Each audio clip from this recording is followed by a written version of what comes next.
Hey Richie, Bulletin Broadheads.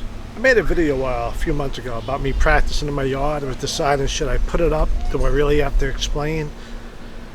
But recently I seen some people criticizing actually Cameron Haynes, a well-known bow hunter and archery shooter, of shooting in his yard, calling him unsafe, and Black Bill Outdoors saying, well, you shouldn't be practicing in your yard.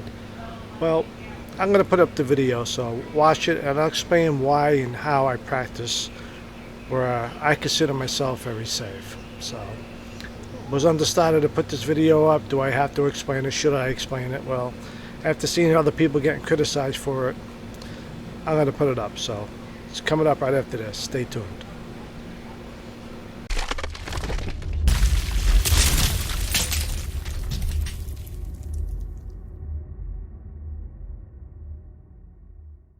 Gee, Bulletin Brothers, how's it going, boys and girls? I want to talk about something that people call me out on, call me unsafe, reckless, whatever you want to say, about practicing archery in my yard. And I'm going to tell you why I do it. I didn't always just come out here and say I'm going to shoot arrows in my yard. I never did. I would travel and go to places and shoot. But I have 10 years ago, how I started practicing in my yard. I have about 10 years ago. I have a neighbor, his name was Bob, right next to the house where I shoot against. And they were hunters. They were big time hunters. In fact, they showed me a lot of pictures. They had some, they loved venison. They had some old antlers, deer heads. He didn't have hanging in his house, but me and Bob were friends. And we used to talk about hunting. He knew I was an archery hunter. And he stopped hunting. And he was like, I really want to get back into it. You really got my juices flowing again.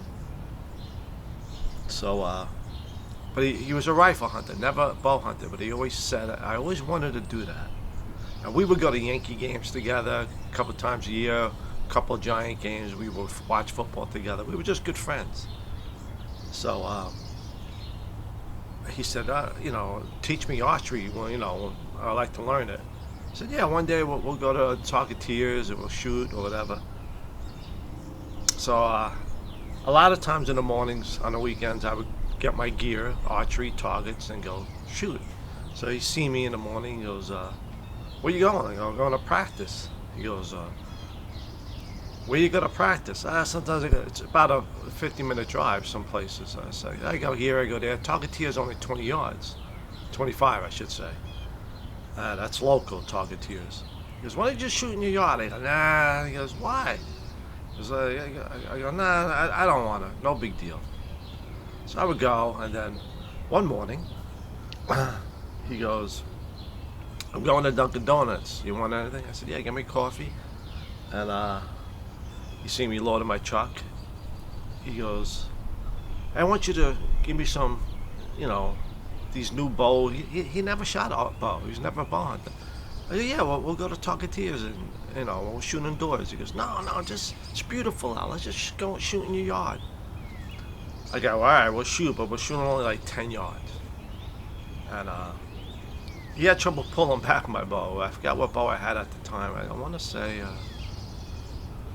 was it a Matthews Z7 or this? Now this is like 6 years ago. And I forgot what bow anyway. So he had trouble pulling it back.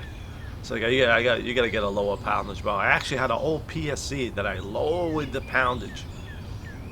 And we shot a couple of times, and he was like, wow, these things are pretty accurate. And he goes, how far do you shoot? I go, well, I like to get a deer within 20 yards, 25. My max personally is 35, 40 on the great conditions. He goes, well, how long is your yard? I go, 25. He goes, what? He goes, I don't understand what you go, because if I miss, and I was going through, it's going to go through your window.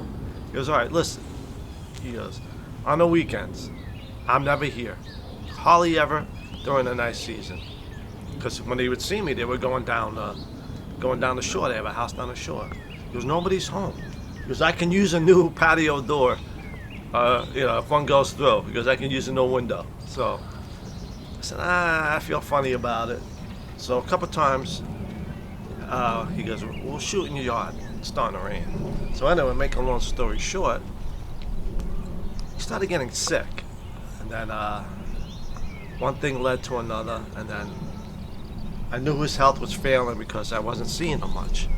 So I would just go by and go, "How's it going, Bobby?" Because I got this immune disease and it's really kicking my ass, and I'm just trying to fight it. I'm gonna have to put off the hunting right now because we never got a chance to hunt. I said because he really wanted to do bow.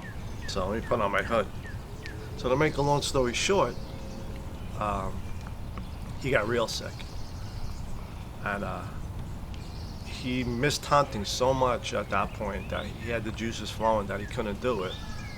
So we would sit in the yard and I would shoot arrows and we would talk about my bow hunting stories and everything else. And he got sicker and sicker. And he always said, "You have permission to practice in my yard. I'm not home on the weekends. If I'm not home during the week, you can shoot." So I always practice when they're not home. And because I told him, I go, well, one time we put I shot an arrow. He had another fence at the time. And there's a double fence on there. He goes, "Let's see if it goes through." So I shot one from 10 yards and it went halfway down. It go all the way through. He goes, "Oh, we're safe." I was like, "Nah, if I shoot high, it's going to go through your patio door." He goes, "Don't worry about it. I see the way you shoot. You're good." Anyway, and so a couple of times I would shoot back here with him. We have coffee, and at that time he was really bad, really sick, and his only enjoyments at that time, we couldn't go to any Yankee games. We were watching on TV. And during the season, if I got a doe or a buck or whatever I got, every time I came back from hunting, he wanted to hear my stories. And he was just a great guy. We were great friends. And when he got real sick, he had 2 daughters, and I took care of everything I can for him. I mowed his grass, took care of things around the house for him, did whatever I could to help him. And then he passed away.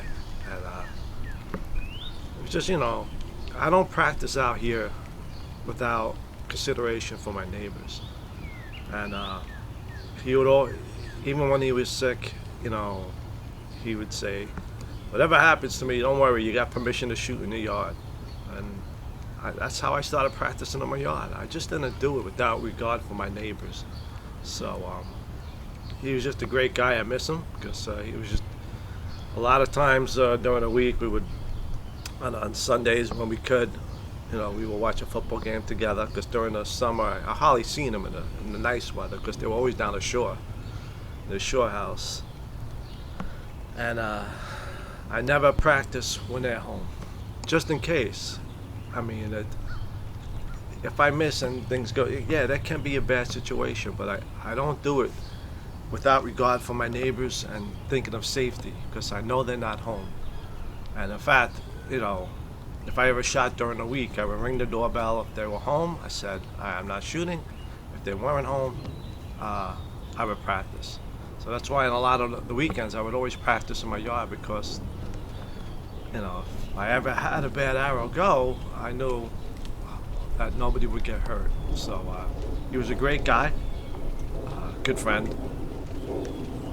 And that's why I practice in the yard to this day, because even his wife, when I ever get deer and venison, I give them some because they love it. And I miss them. And that's why I practice in my yard. I just didn't do it without regards for my neighbors. I just started doing it probably about 7 years ago. And that's it. Richie, bullets, broadheads.